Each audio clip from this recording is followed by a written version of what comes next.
दोस्तों क्या आप जानते हैं पाकिस्तान के 3 आतंकी संगठनों ने अब तक कुल मिलाकर भारत को 7 बार दुख और क्षति पहुंचाई है। इन 3 आतंकी में लश्कर, जैश ए मोहम्मद और हिजबुल मुजाहिदीन शामिल है और इन तीनों आतंकियों ने अब तक ना जाने भारत के कितने सैनिकों और कितने मासूम लोगों की जान ली है। कभी होटल पे हमला करके, तो कभी सैन्य बल पे हमला करके, तो कभी पर्यटक स्थल पर धर्म पूछ। और इतने हमलों के बाद भी ये लोग जानते कि इन्हें कुछ नहीं मिलने वाला, इसके बावजूद ये लोग नहीं रुकते क्योंकि इनकी दुकान ही हमलों से चल रही होती है। एक तरफ तो दोस्तों वो इतना बुरी तरह हमला करते हैं हमारे देश में, और जैसे ही हम रिटेलिएट करते हैं, जवाबी कार्रवाई करते हैं, तो तुरंत उनके प्रधानमंत्री और विदेश मंत्री बाकी देशों से भीख मांगने लग जाते हैं। और अगर उन्हें भीख मांगने की नौबत आ जाती है तो वो हमला ही क्यों करते हैं। ना वो हमला करे, ना उन्हें भीख मांगना पड़ेगा। लेकिन इस वक्त पाकिस्तान जानी ये बात, हमें ये जानना है कि कब कब पाकिस्तान ने 7 बार भारत को दुख पहुंचाया, उन हमलों में क्या क्या है, पूरा डिटेल से जानेंगे। मैं आपका दोस्त गौरव बी कश्यप इस वीडियो में आपको आगे लेकर चलता हूं, जिसमें सबसे पहला मामला अभी हाल ही का है, पहलगाम अटैक। और इस हमले ने पूरे भारत को झंझोर के रख दिया था और पूरा देश यही डिमांड कर रहा था कि इस बार का बदला उससे भी खतरनाक होना चाहिए। और हमारे प्राइम मिनिस्टर ने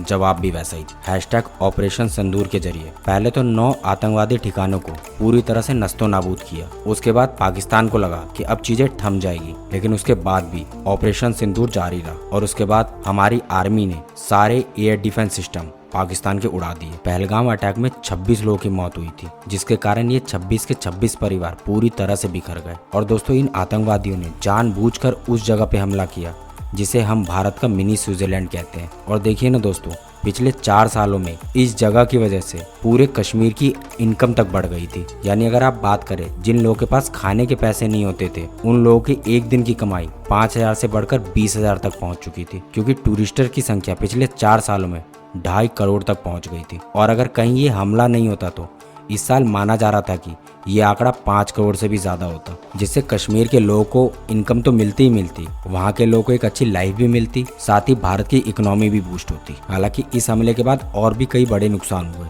जैसे कि भारत का एयर स्पेस बंद कर दिया गया और भारत ने भी कर दिया पाकिस्तान का। इस वजह से 306 करोड़ का भारत को नुकसान लगा। इस हमले के बाद पाकिस्तान से सब कुछ इम्पोर्ट एक्सपोर्ट बंद कर दिया भारत ने, सारे बॉर्डर सील कर दिए, यहाँ तक कि अटारी बॉर्डर पे अब ओपनिंग और क्लोजिंग सेरेमनी भी बंद कर दी गई है। और जैसे ही भारत ने रिटेलिएट किया और फुल फ्लेज युद्ध के लिए रेडी हुआ, वैसे ही ये देश भीख मांगने लग गया दूसरे से। तो इस तरह का हमला और इस तरह की कायरता करते ही क्यों है। खैर, अब वक्त है दूसरे की तरफ चलने का। सूची में पिछला हमला किया था पाकिस्तानियों ने 2 जनवरी 2016 को, और जिस मसूद अजहर को आज ये छुपाते फिर रहे ना, इन्हीं के आतंकवादियों ने सुबह 3:30 बजे पठानकोट के बेस कैंप पर कब्जा कर लिया था और घुसपैठी करके 80 घंटे तक यहाँ खूनी जंग करवाई थी, जिसमें हमारे 7 वीर जवान तक शहीद हुए थे। इन वीर जवानों ने अपनी आखिरी सांस तक लड़ते हुए सभी दुश्मनों को खदेड़ दिया था। इतना ही नहीं दोस्तों, 7 जवान तो हमें छोड़ के चले गए, 25 जवान घायल भी हो गए थे। लेकिन फिर भी दोस्तों, आपको एक सबसे बड़ी बात बताता हूँ, उन्होंने एक भी आतंकवादी को बचने नहीं दिया। यानी मसूद अजहर,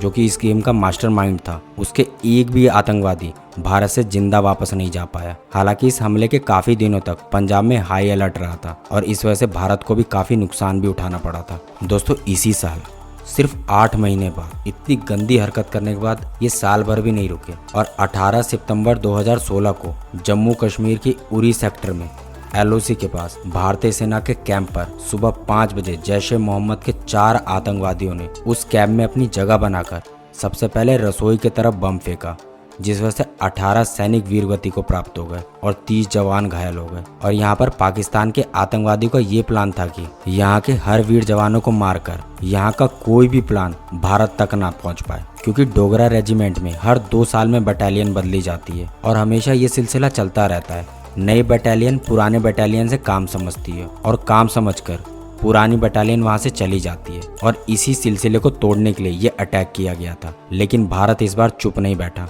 क्योंकि हमारे लीडर PM मोदी थे। वैसे तो सेना ने काफी घंटे के ऑपरेशन के बाद उन 4 आतंकवादियों को मार गिराया था, लेकिन भारत की आग और हमारे आर्मी की आग यहाँ भी शांत नहीं हुई थी, जिस वजह से कुछ दिनों बाद ही भारत और हमारे डिफेंस की पूरी प्लानिंग के साथ 25 और 150 कमांडो की टीम बनाई गई। लेकिन एक टीम ने 28 सितंबर को रातों रात 35 से 40 आतंकियों को घर में घुसकर ढेर कर दिया। तब से इस ऑपरेशन को सर्जिकल स्ट्राइक का नाम दिया गया है।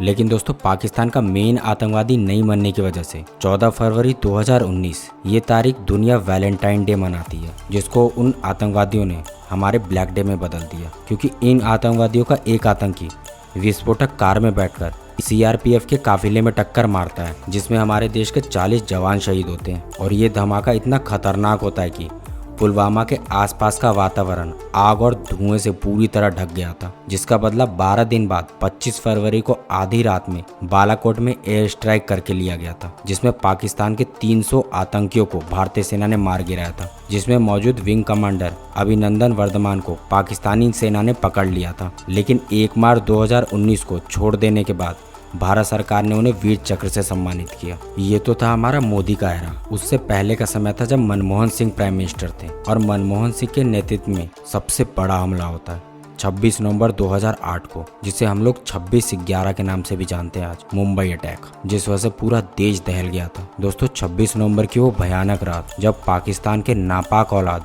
लश्कर ए तैयबा के 10 आतंकवादियों ने समुद्र के रास्ते होटल ताज, Oberoi hotel, Chhatrapati Shivaji Maharaj terminal, Nariman house और लियोपोल्ड कैफे को निशाना बनाकर भारत के टूरिज्म के अंदर पूरी तरह डर पैदा कर दिया था। और दोस्तों ये हमला कुछ घंटों का नहीं बल्कि 4 दिनों तक चला था, जिसमें 175 निर्दोष लोग मारे गए थे। और इतना ही नहीं दोस्तों, मुंबई पर अटैक की वजह से देश की इकोनॉमी में भारी नुकसान हुआ था। और इकोनॉमी तो छोड़िए, अकेले ताज होटल में 150 करोड़ रुपए का नुकसान हुआ था। और इस आतंकी हमले के बाद भारत में इन्वेस्टमेंट और टूरिज्म आने वाले 1-2 सालों तक काफ़ी ज़्यादा हैम्पर हो गया था, जिससे माना जाता है कि तकरीबन 5,000 करोड़ का नुकसान हुआ है भारत को। और हमारे जाबाज कमांडो और मुंबई पुलिस ने मिलकर 9 आतंकवादियों को तो उसी वक्त मार गिराया था, लेकिन एक आतंकी अजमल कसाब पकड़ा गया था, जिसे बाद में भारत सरकार ने फांसी दे दी। उससे पहले आतंकवादियों ने हमला किया था भारत में अटल बिहारी वाजपेयी के नेतृत्व में 13 दिसंबर 2008 को।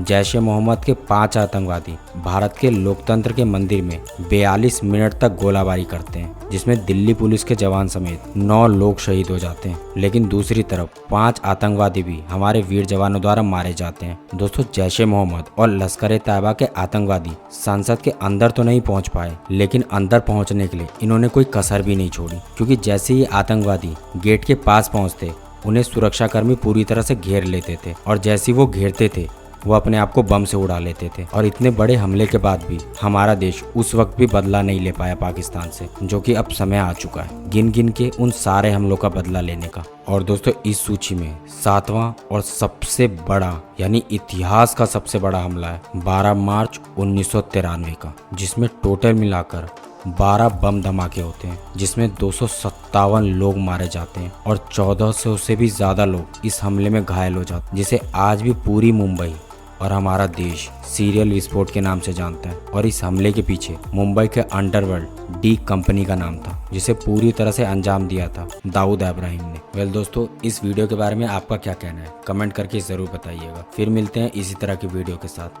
तब तक के लिए कीप वॉचिंग। जय हिंद, जय भारत।